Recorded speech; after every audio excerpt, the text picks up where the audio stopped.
Agora, deixa eu fazer uma pergunta para você, principalmente você que é pai, que é mãe e que tem um filho fruto de um relacionamento. Os relacionamentos acabam, mas os filhos são eternos. E quando acontece a separação entre casais, acontece o que a justiça chama de alienação parental.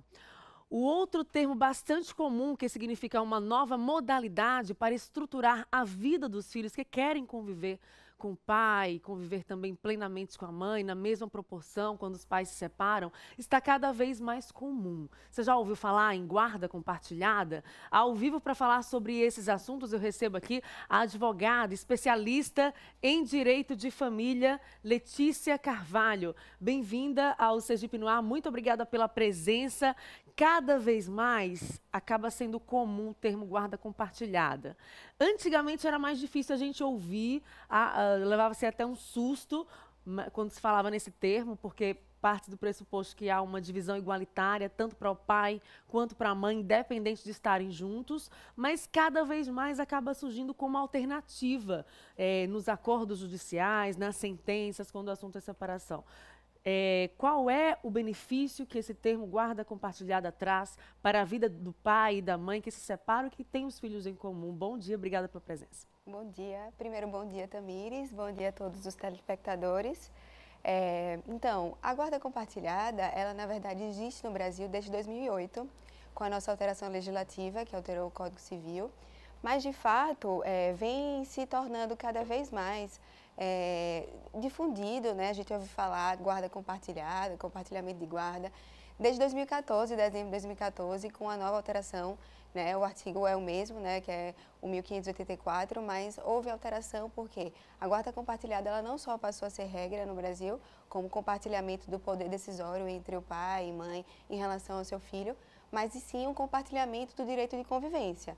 Então, a gente tem agora a instituição de que, além dos pais decidirem sobre as prerrogativas do filho, né, tanto o pai quanto a mãe têm igual decisão sobre isso, em relação ao poder familiar, né, que a guarda compartilhada é o tributo do poder familiar, existe também a equiparidade, né, vamos dizer assim, do direito de convivência entre pai e mãe e sua prole.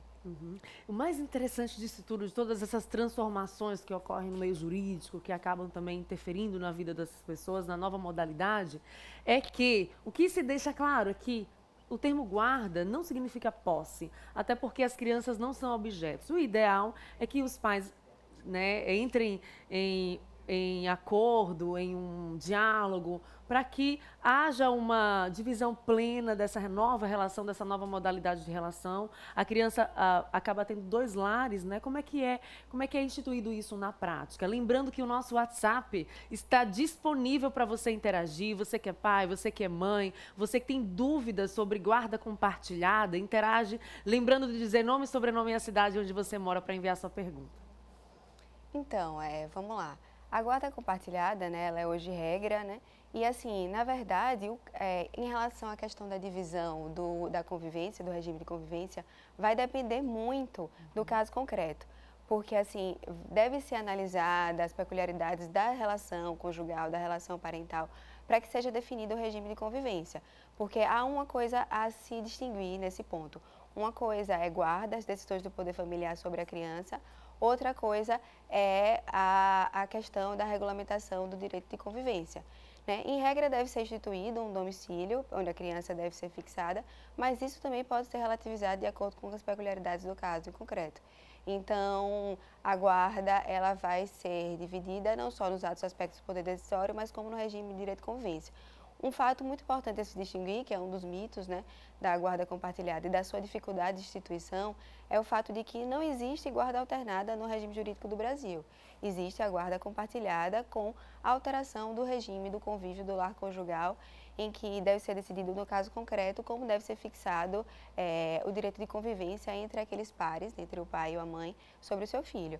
Então, a guarda compartilhada ela veio como um instituto para evitar com certeza que exista um poder sobre um genitor, sobre essa criança, e que exista um perdedor e um ganhador nesse ponto, porque quando um filho, ele escuta assim, meu pai ganhou a guarda, o outro automaticamente há uma perda, entendeu? Exatamente. E aí o pai que ganhou a guarda se sente superior, se sente melhor do que a mãe, por exemplo, ou vice-versa. A guarda compartilhada veio para deixar tudo igual, deixar uma relação democrática, com convivência plena dos dois, e também evita o tipo de conflito, por exemplo, do que a gente chama de alienação parental. O pai, quando diz para a criança, aponta algum defeito, tentando diminuir a qualidade da mãe, ou a mãe também, que fala mal do pai para a criança. Então, a guarda compartilhada veio para deixar tudo igual, inclusive acabar com os conflitos. Sim, sim. A guarda compartilhada ela é um excelente instrumento, na verdade, e o seu principal fator de instituição foi justamente evitar a prática de alienação parental, que é comumente e recorrente entre os casos de conflitos familiares. A dificuldade dos pais, natural, né, nós somos humanos, de distinguir o que é a relação conjugal da relação parental. Né, de perceber que, apesar do seu casamento ter acabado, deles não serem mais consortes, serem ex-pai, eles não são mais ex-mãe e ex-pai. Então, assim, a instituição da guarda compartilhada veio justamente para coibir esses atos, essas práticas de alienação parental, porque apesar de os dois serem donos do poder familiar, não existe dono, na verdade, terem o poder familiar sobre aquela criança, eles também têm a guarda compartilhada dos atos decisórios sobre o filho. Então, não existe uma prevalência de poder. Ou seja, eles compartilham dos atos decisórios, ou seja, os dois podem levar ao médico, os dois compartilham das decisões relacionadas à escolha de escola, à escolha de tudo que for relacionado à vida da criança, então vai passar pela permissão dos dois, pela opinião dos dois, deixando tudo igual. Como é que tem sido a aceitabilidade disso no meio jurídico, nos processos em relação a direito de família? Então, essa é uma das grandes polêmicas, porque apesar da guarda compartilhada ela existir, como dito, né, desde 2008, e ela ser fomentada agora em 2014 com a alteração legislativa que permitiu a melhor convivência, existe uma dificuldade de aplicação no Poder Judiciário, né, e também entre os advogados, entre uma difusão social dessa cultura da guarda compartilhada, porque foram muitos anos, né, da instituição da guarda unilateral, que ela ainda existe no Brasil, e a dificuldade de aceitação social sobre isso por desconhecimento do que é a guarda compartilhada. Então, às vezes, a mãe até sente que, eita, vou ter menos meu filho porque vai haver guarda compartilhada, ou o pai também e vice-versa, mas nossa esperança é que a guarda compartilhada, que surgiu com esse propósito, diminua os conflitos e deixe todo mundo em plena democracia, inclusive nas relações com seus filhos. Estamos ao vivo. E olha, 7h51, nos últimos anos, pai e mãe começaram a exigir judicialmente convivência plena com o filho, com direitos e deveres divididos. E foi esse movimento que ensejou o estabelecimento da Lei 12.318 de 2010, e cada vez mais a guarda compartilhada sendo aderida. A expectativa é diminuir, inclusive, os casos de alienação parental. Já ouviu falar nessa expressão? A nossa repórter Aline Aragão está ao lado de uma psicóloga jurídica e explica melhor essa expressão, alienação parental. Bom dia, Aline. Muito bom dia, Tamiris France. Bom dia, doutora Letícia, e a todos que assistem ao Sergipe no Ar. Pois é, Tamiris, cada vez mais comum aí esse nome, essa frase, se torna aí mais comum na vida dos casais, das famílias. E olha, Tamiris, eu te digo, viu, não é só de pai e de mãe, não. Acontece com as pessoas que fazem parte do vínculo familiar daquela criança. Eu vou conversar, como você disse, com a especialista em psicologia jurídica, a doutora Fernanda Hermínia, que está aqui para falar sobre esse assunto, porque não é só o pai que falou mal da mãe para a criança, a mãe que falou mal do pai para a criança. Acontece com as pessoas do vínculo familiar. Explica melhor essa questão da alienação parental. Bom dia. Bom dia. Bom, a alienação parental, ela pode acontecer entre o pai e a mãe, né, os ex-cônjuges, o pai e a mãe dessa criança, ou mesmo os avós, os tios, que é colocar a criança contra um ou outro genitor.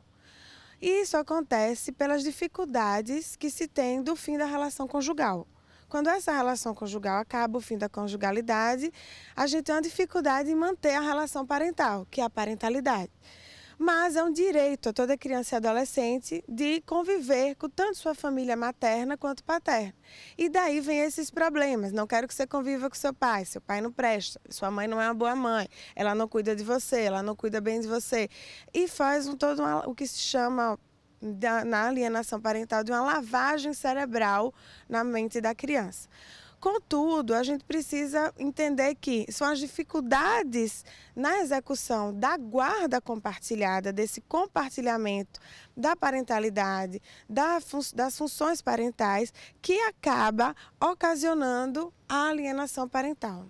E os prejuízos, né, as sequelas para a criança, que acaba sendo ali o centro das atenções e o pivô aí desses conflitos. O que fazer, como identificar, como cuidar da criança para que ela não sofra tanto com a alienação parental?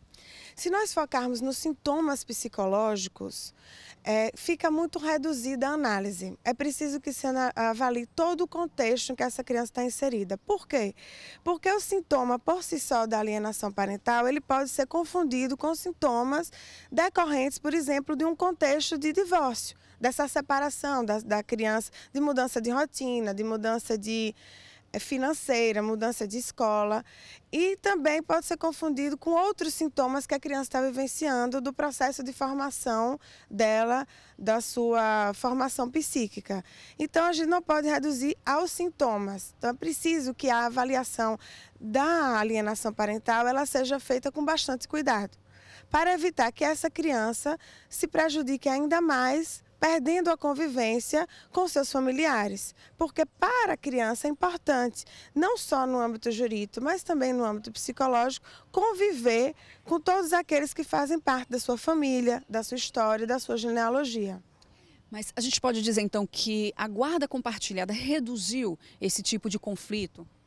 Não podemos dizer que reduziu, porque a guarda compartilhada está aí desde 2008, como o regime de guarda que normalmente deve ser aplicado. Em 2014, a legislação vem reforçar cada vez mais isso.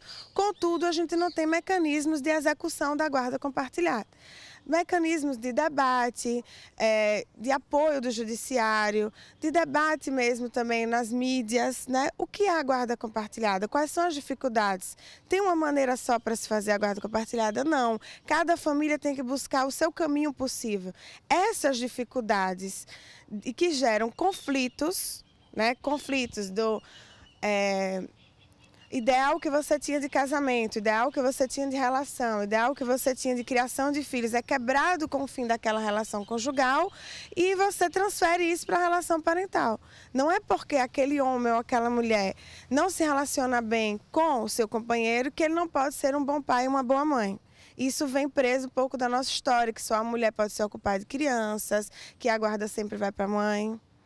Muito obrigada, doutora Fernanda, pelas informações, pelas orientações e participação no Sergipe no Ar. Tamires. Obrigada, Aline Aragão, ao vivo com a psicóloga jurídica. Lembrando que o assunto é complexo e, por isso, vai ocorrer um evento em que pais, mães, advogados terão a oportunidade de entender melhor como funciona a guarda compartilhada na prática. Como e onde vai ser o evento? Então, o evento ele acontecerá no auditório do Fernandes Advogados, né, esse sábado, às 8h30 a gente vai começar o cadastramento e depois começa às 9 horas. Então, onde vai ter uma discussão legal, uma abordagem legal e também algumas abordagens práticas sobre as questões que envolvem alienação parental e guarda compartilhada, sempre nessa perspectiva aí interdisciplinar, falando sobre aspectos de direito e psicologia jurídica. A gente agradece a participação, a presença de vocês aqui por trazer à tona esse debate, esse assunto. E o que a gente deseja é que todos vivam em paz, sem ninguém querer diminuir ninguém e que essas crianças tenham lares saudáveis, independente de estarem juntos ou separados os pais. Obrigada, bom dia. A gente que agradece. Bom dia.